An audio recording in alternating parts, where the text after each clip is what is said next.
this is Alex. Really quick before we start, Hyperfixed was nominated for a couple of Signal Awards, and we would love it if you could vote for us in the People's Choice Awards for Best New Podcast and Best Live Podcast Recording.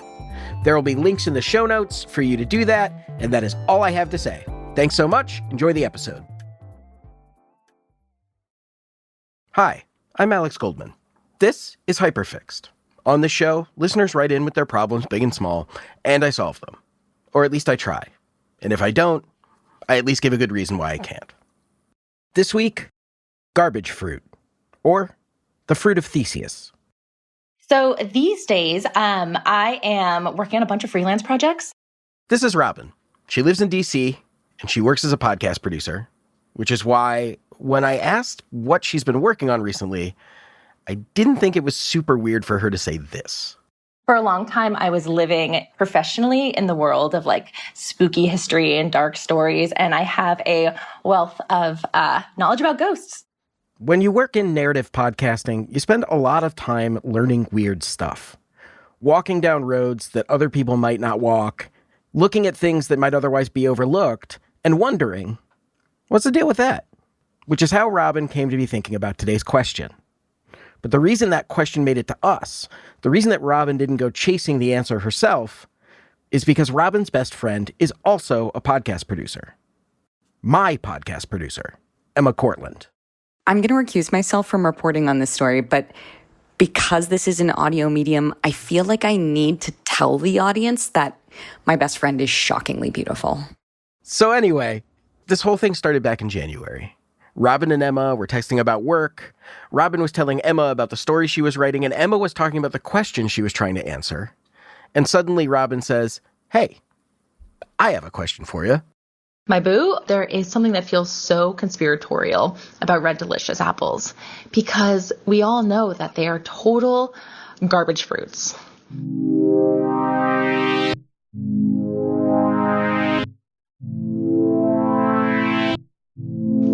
I don't know anybody in my life who pays for them, and they sort of just happen to you. And you always get them for free. And where do we get them for free? Most of the time, we get them in conference rooms, hotel lobbies, roadside motels. That's where they sit, and that's where they languish until we take them home. I don't know their provenance or origin, but I have to imagine the reason they proliferated is because the Federal Highway Administration was like, yo, we're going to build lots of roads. We are going to link this country up over roadways. People are going to travel. They're going to see the country. They're going to do some leisure time. I feel like the government got into cahoots with Big Apple and was like, yo, put your apples along our highways and we will both support each other and the American people and their appetites.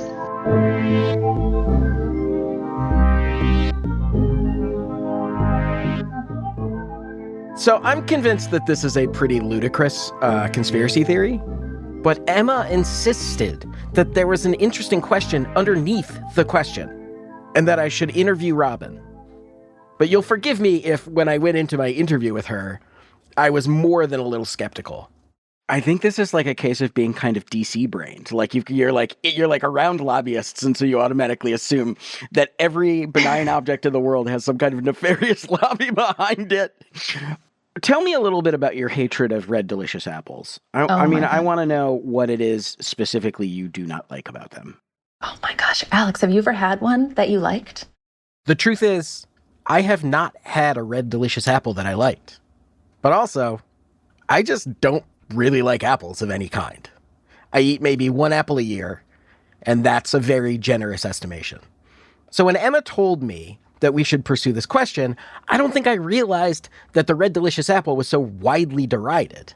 That among people who actually like the fruit, the Red Delicious apple is iconic, not as a representation of the peak fruit form, but of how far a fruit can miss the mark. So as I was listening to Robin describe everything that she hates about this apple, about its mealy texture and its flavorless flesh, I too started to wonder, why the heck are these apples everywhere? Truly, it's like, why are they everywhere? And does anybody like them? who is doing the market research on the saleability of these apples? Oh, that's such a good question. Who's buying them? Like, are people eating these under duress? Are they truly eating them out of like a perverse pleasure or utility? What's the nature of it? What if it's just like the aesthetics of them because they're shiny and red? Like maybe that, like they are the archetypal apple. Maybe that's it. It's just like, well, they got curb appeal. You know what I mean? Yeah. Do you think that's enough, though? Do you think they would have such staying power if it was only aesthetics? Look at Apple, the computer. They're no better than a PC. They're so much more expensive. They are very attractive. Yes, but they also have sexy marketing. Sexy shape, sexy marketing. I think that a Red Delicious apple kind of has a sexy shape, unfortunately. It's very curvy. What? Yeah, very curvy. But does it have sexy marketing? I don't think so. That's true. I see no marketing for these apples. So I'm like, so how? I'm sorry, I'm laughing. Amor just typed in our prep. It looks like the Snow White apple. Death is hot. Yeah. At the end of the day, Robin's question was this. She wanted to know how this flavorless, sterile, mealy apple became so ubiquitous, and why it was the apple of choice for hotel lobbies and conference rooms across America. And those felt like questions I could answer. But I was a little bit worried that whatever answer I found would be underwhelming compared to her conspiracy theory. So I asked her, given the fact that this is almost certainly not going to link back to government collusion, what would feel like a satisfying end to the story? The thing that would be the most satisfying to me is if you just found like a single nugget of weird in the truth, which I'm sure is like pretty straightforward. But like if you just found like a weird, unexpected twist for me, like that would be good. All right, well, I think we have everything we need, so we're going to look around and see what we can find. Thanks, guys. Well, cool. So good to see you both.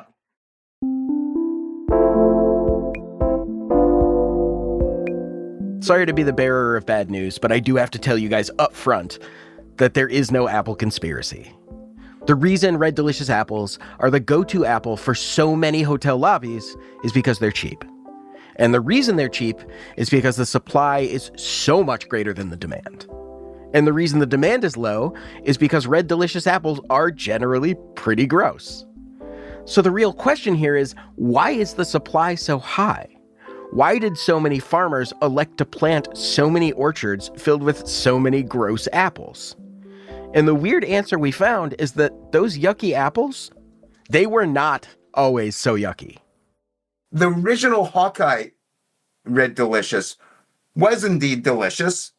It was highly aromatic, at least in its proper season, the first few months after harvest in September or early October. It tasted great. This is David Karp. He's a pomologist, which means that he studies fruit and cultivation of fruit. He's based in Los Angeles, and he spent the majority of his life ensconced in the fruit world. He's written about fruit for the New York Times and the Los Angeles Times. He was the produce correspondent for Gourmet magazine back when that was a thing. And today he is the co-editor of the Register of New Fruit and Nut Cultivars, which is an authoritative reference work about fruit. And so we asked David, what is the deal with Red Delicious apples? And of course he knew the answer. Not just because David knows everything there is to know about fruit, but because apparently the story of the Red Delicious apple has become kind of a cautionary tale for the fruit world.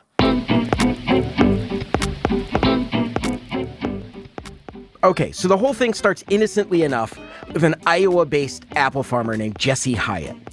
And the story goes that one day in 1870, Hyatt decided to take a walk in his orchard. And as he's strolling down these neat and tidy rows, he notices this one weird little tree growing up from the ground, like in between his existing rows of bellflower apple trees. So Hyatt goes and gets an axe, chops down the weird little tree, and he walks away. But the next year, the tree's grown back. Hyatt cuts it down again, and again the tree grows back. On and on this goes, until Hyatt finally gives up, and he just decides to let it grow. And when the tree begins to fruit, it's unlike any apple he's ever had before. In fact, it's the best apple Hyatt's ever had. And he gives it a name. He calls it a Hawkeye apple, after the Iowa Hawkeyes. And in 1893, he sends it off to compete in an international fruit fair hosted by the Stark Brothers Nursery. And this is where the story of the delicious apple really begins.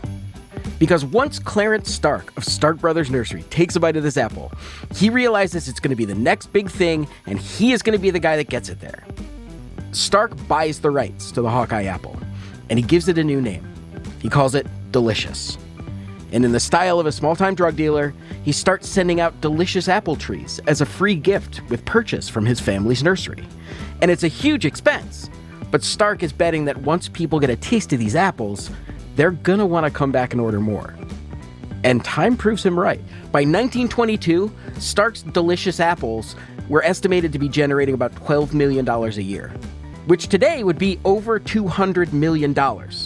And the success of this apple, the proliferation of it, is due in no small part to its versatility. It was relatively robust and productive and firm and long-storing for its era. It was cosmopolitan. It grew in many different areas. So, for example, the Stark Brothers Nursery, which first popularized it, could sell it all around the country. And most importantly, people actually enjoyed eating it. Its texture was described as being crisp and firm, it was highly aromatic, and the flavor was said to be reminiscent of a very ripe melon. In many ways, the original Red Delicious was the platonic ideal of an apple. So naturally, consumers went crazy for it.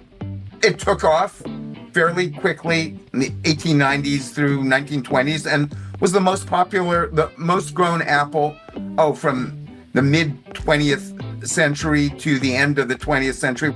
I don't know the exact statistics, but I think it was 40% of production as recently as 30 years ago. This is the reason why the Red Delicious is so ubiquitous. Because back when it was delicious, and people couldn't get enough of it, American farmers planted acres and acres and acres of these trees. And many of them are still being cultivated today. But the biggest question remains, right? And that question is, how did we get from the genuinely delicious apple that made this fruit so popular to the fruit that we have today, which is so not delicious that it's become fuel for conspiracy theories? Well, it turns out that despite being crisp and flavorful and aromatic, there was one problem with the original Red Delicious. The consumer and the marketer all wanted the Red Delicious to be even redder. Okay, so I know this sounds crazy because you're probably picturing a contemporary Red Delicious apple and thinking, how could an apple get redder than this? That's the reddest apple I know. But the thing we haven't mentioned yet is that the original Red Delicious apple wasn't actually very red. I mean, it was red enough to be called a red apple, but when I look at photos of it, I don't even really see a red apple. I see a green apple with red variegation. And apparently, in any given batch of these apples, the amount of variegation would vary from one specimen to another. So when a batch of these original apples would get set out at a supermarket or a farmer's market or a roadside farm stand, retailers would watch the way that consumers engaged with the produce. And what they saw on a fairly regular basis was that consumers would gravitate toward the reddest of the apples. And maybe rightly so, because the reddest ones would have enjoyed a favored position on the tree. In the close to direct sunlight, where the leaves were soaking up that sunlight and turning them into starch, which would be turned into sugar. So those were the best specimens. So within a certain batch of fruit of one cultivar, maybe it was right for the consumer to select the reddest specimens. But that perfectly natural preference had unintended consequences. Because once marketers realized that consumers were favoring redder apples, they started paying more money to the farmers who could supply them. Which left farmers scratching their heads, trying to figure out how to get more red out of more apples without compromising the qualities that people actually loved about them. So the problem was that the older strains would get fairly red, but often not until they were overmature from a commercial point of view, in that they had shorter shelf life. They would turn mealy. If there's one obligation of an apple when you buy it at the market, it's to be reasonably crisp, crunchy, firm. When you can put your finger through it, That's not good, is it? That's a real screw you when you go to a hotel and they've got a free Red Delicious and you bite into it and it's mushy and yuck. So what farmers started to do was to keep their eye out for red sports. In the world of fruit trees, a sport is a spontaneous genetic mutation that leads to some different characteristic. It can happen to a whole tree, or just one limb, or just one bud.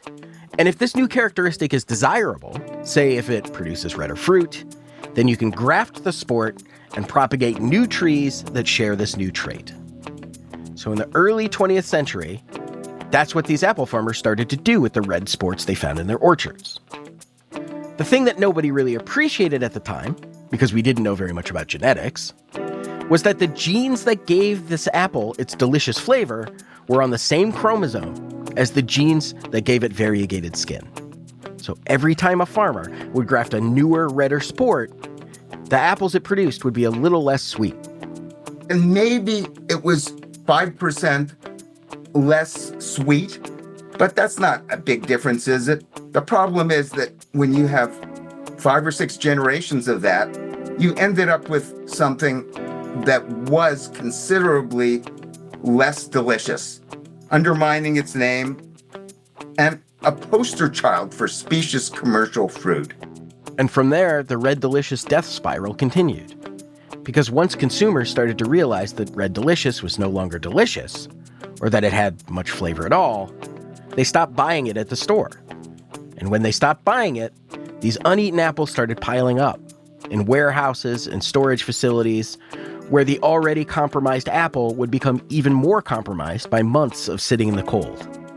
I would say that Red Delicious was relatively low in acidity, and by the time it had been stored for 6 months, or God forbid, right now, 11 months, you'd have something that had lost its texture, that had lost its acidity, and that is a nasty piece of work. The more farmers tried to make the Red Delicious apple a perfectly marketable apple, the worse the apple got, the less people wanted to buy it. Until finally, they were forced to confront the fact that it cost more to grow these apples than anyone was willing to pay for them. And even though many farmers had started to rip up their orchards of Red Delicious trees and replace them with more popular varieties like Fuji and Gala, the change wasn't happening fast enough. Money was flying out the door. And in October of 2000, the situation got bad enough that Congress and President Bill Clinton signed an emergency bailout, the biggest in the history of the apple industry, to cushion the $760 million that the American apple industry had lost over the last 3 years, primarily because of its devotion to the Red Delicious apple. Certainly, it was a rotten day for American apples. But when the New York Times asked farmers for comment, one grower was quoted as saying, "Nobody should feel sorry for us. We did this to ourselves." So, who should we blame for the decline of this apple? What professionals in the field blame is the marketing schemata for public varieties such as Red Delicious. Basically, it's a matter of, have you ever heard of Gresham's Law? No. Bad money drives out good. And so this is bad fruit drives out good. Why is that? Farmers were paid for growing the reddest possible Red Delicious. You cannot blame them for selecting the reddest strains, even if they don't particularly taste good. The reputation of the Red Delicious was established by the older, less red strains, but individual farmers had to make the economic decision to plant what enabled them to survive, and they did so. So getting back to your first question, is there some kind of conspiracy or a lobbying group or something? What accounts largely for the popularity of Red Delicious apple as a free apple handed out at like conferences and hotels and so forth is that it's cheap. The people who are buying these apples for hotel chains are not pomologists. They are not connoisseurs. They are presumably told to get the cheapest possible apple, and they're not the ones who are necessarily even eating them themselves. Red Delicious, because of its flaws, has become less and less popular, and acres are being pulled out year to year. Maybe not every year, but on average. And the prices have dropped, particularly for small size Red Delicious. You can get them real cheap, and that's highly attractive to commercial interests at hotels and conferences, etc. It is the worst when I go to scientific meetings where fruit experts are meeting, and we are given Red Delicious apples by the hotel. Gag me with a spoon, man. I mean, don't you just yuck. I usually bring my own fruit with me wherever I go. I grow grapefruit myself, stone fruit, and I need to have good fruit with me, or I'll just go to, a decent market or ideally a farmer's market. I would never eat those nasty Red Delicious. There might be other varieties that are okay. I mean, if they have a gala and it's in season, sure, that's fine. And maybe, just maybe, a Red Delicious in season, late September, October, November, might be pretty good. Thanks so much, David. I really appreciate your time.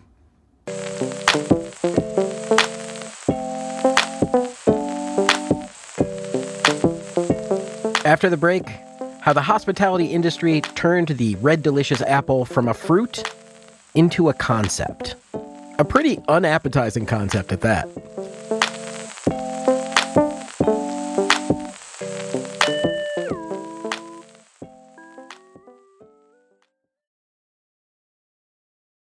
Welcome back to the show.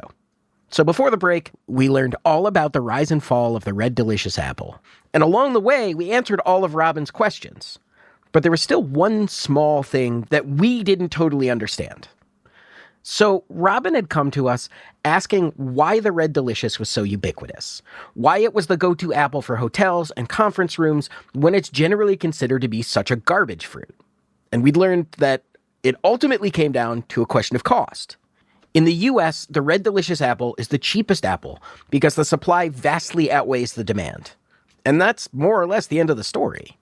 The thing we still didn't understand was why hotels were offering up the apples at all. Because, yeah, the apples are cheap, but wouldn't it be much cheaper just to serve nothing?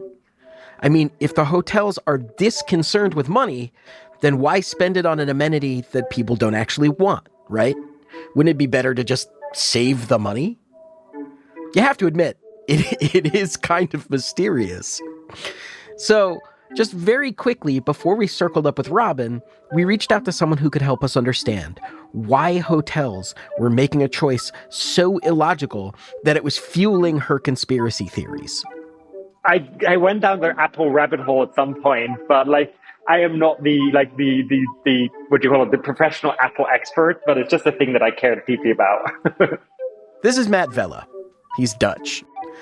And the reason we reached out to him instead of an actual hotelier is because, one, we actually did reach out to an actual hotelier, and they were like, I've never worked at a hotel that offered apples at the reception desk. And then we realized that even if we talked to a hotelier that did offer apples at the reception desk, that would still only tell us why this specific hotel offers apples. We needed more of an aggregate view, which Matt is pretty uniquely qualified to provide. From the time this guy first stepped into a hotel at 4 years old, he knew he wanted to be in the hospitality business. When he was 16, he started working at restaurants, and then he went to hospitality school. And then he started working for one of the leading hotel chains in the world. But that's where he started to realize that there were things about the hotel business that didn't really make sense. Like, while the rest of the world was using iPhones, for example, this very famous hotel chain he was working for was still using DOS. So Matt left his work with the hotel to build a company that could make all hotels just a little bit better and a little more logical. And that's what he does today. As CEO of a hospitality tech company called Muse, Matt travels around the world, staying in hotels and figuring out what parts of the hotel experience can be improved through automation. We take care of the entire hotel operation, everything that feels manual. Like, why is housekeeping always knocking on your doors in the morning when you're sleeping? And it's because technology wasn't given to the housekeepers. And we don't really think about every kind of persona in a hotel when we fix their job. Oh, that's smart. So you can put, specific preferences about wake up time and do not disturb and all that stuff in one central place. Yeah, anything that frustrates you, that creates a manual workflow on the other side, is a thing that we'd love to automate. Okay, great. So what does all this have to do with apples? Well, cuz Matt is traveling every single week and staying in different hotels all the time, and because it's his job to notice things that could make the experience of a hotel better, he has noticed the bad apple issue. And I want to say, Matt has a lot of really fascinating things to say about apples and the changing landscape of the hospitality industry, so we're going to put the full interview up on our premium feed. But for the purposes of this episode and this question, the most important thing that Matt told us is that when a hotel puts out colorful apples that don't taste good, it's because they're not really meant to be eaten. Like that bowl of limes in the Architectural Digest video of Dakota Johnson's house. Their primary purpose is to serve as decor. And even though you can eat these apples, from the hotel's perspective, it's actually better if you don't. So hotels are putting them out with the expectation that guests are not meant to eat them? I think if you were the accountant, they're like, right, if you don't use toilet paper, I'm making a saving in that room. And it's the same with the apples. If I put an apple out, at least we've done the hospitality thing. We've put the apple out. It's free. You can take it. And if no one eats them, we save costs because I can recycle that apple for 5 guests until the 5th guest who does like apples eats them. So that decision was made by an accountant, not by someone who deeply cared about the experience of their guests. Oh my God. Yeah, there's a depth of thinking that went behind the apples. It's just crazy to me that they are putting these out on the bet that more people won't eat them than will. That's like anti-hospitality. Yeah. It's like... Exactly. Before we got off our call, Matt stressed to me that there are hotels that put out good seasonal apples. And every time he stays at one of those places, he makes a point to tell the manager how much he liked the apples. It tells them that you notice the little things they're doing to make your experience better, and that those things are worth doing. So armed with the answers to Robin's questions, and the answers to mine, producer Emma Cortland and I scheduled a follow-up interview with Robin to share what we'd learned. And the first thing she asked was whether or not we talked to former Transportation Secretary Pete Buttigieg. No, we didn't talk to Pete Buttigieg. We did not talk to Pete Buttigieg. So before we get into the answer to your question, do you have any theories about what I'm going to tell you now that you know that we did not speak to Pete Buttigieg? Okay, so I have to assume y'all went on a little bit of a goose chase, perhaps, to warrant such a long episode. So I'm wondering if what you found is weirder than I personally concocted. We told Robin about how Red Delicious apples actually used to be called Hawkeyes and actually used to taste good. How being so popular was their undoing. About the massive bailout of the apple industry in 2000, and how these new ersatz Red Delicious apples are so far removed from their origin that they're no longer even meant to be eaten, and instead are only out to suggest the concept of hospitality. These Red Delicious apples we've experienced in our lifetime, they're like the myth about the ship of Theseus. Except that in this case, the growers stripped the fruit of everything that made it great, of what earned it its name, then slapped some shiny red paint on the side and sold it as if we were buying the same ship. Or apple, or whatever. We told all of this to Robin, and she was thrilled to hear that there was a weird story behind the proliferation of this terrible apple. But there was still one thing that we hadn't told her, and we were waiting for the right moment to do that. So when Robin said this... That is so crazy. Oh my gosh, so what you're telling me is like it is confirmed true. All style, no substance, these apples. Yeah. But at one time, they were really something to behold. Do we know what they tasted like? Emma decided it was time to share one last discovery that we'd made in our reporting. So you actually can get a Hawkeye apple. It has a very short window of sale. You can't get it at a grocery store, but you can get it at certain farmers markets. So I didn't know when we were going to be able to find one, but we sent cousin Margie to the farmers market. For our audience, Emma's cousin Margie is a veteran reporter who works with us in a fairy godmother type capacity. Hi, Margie. We sent cousin Margie to buy one of these Hawkeye apples and see what the fuss is about. Okay, are you ready? Yeah, I'm ready. Okay.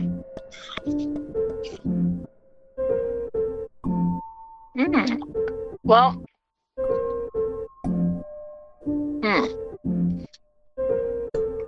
it's very sweet, but it's not as crunchy as I expected.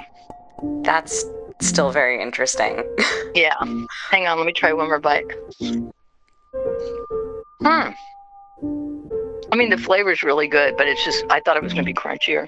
Yeah. Can you describe the flavor? Does it have that tannin thing? It does. Yeah. Yeah. And it does not taste like a trash apple. It tastes like a good apple. Fuck yeah. Wow, guys, I am so tickled. I'm charmed. I love this. I have my neighborhood farmers market tomorrow morning, and the apple stand is my first start, and I'm going to hit that with a new appreciation. Ask them for the stories of the apples at the market. I wonder if they have them, and I wonder if there's a Hawkeye. Well, if I find one, I will send you guys a voice memo about it. Yes, please. All right, my boo. Awesome, guys. This was so fun. Thank you so much for all the work you put in on this. I'm so delighted. This is just lovely.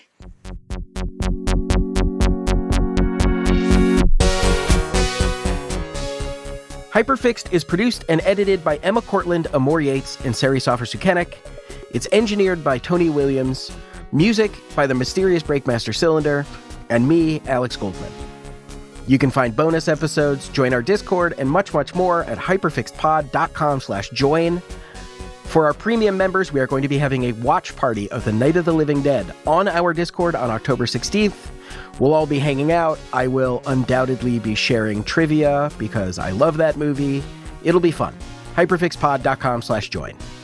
Hyperfixed is a proud member of Radiotopia from PRX, a network of independent, creator-owned, listener-supported podcasts.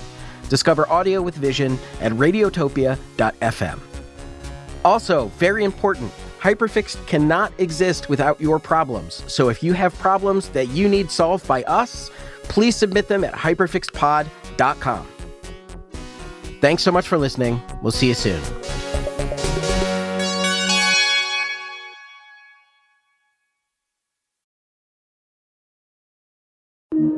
Radiotopia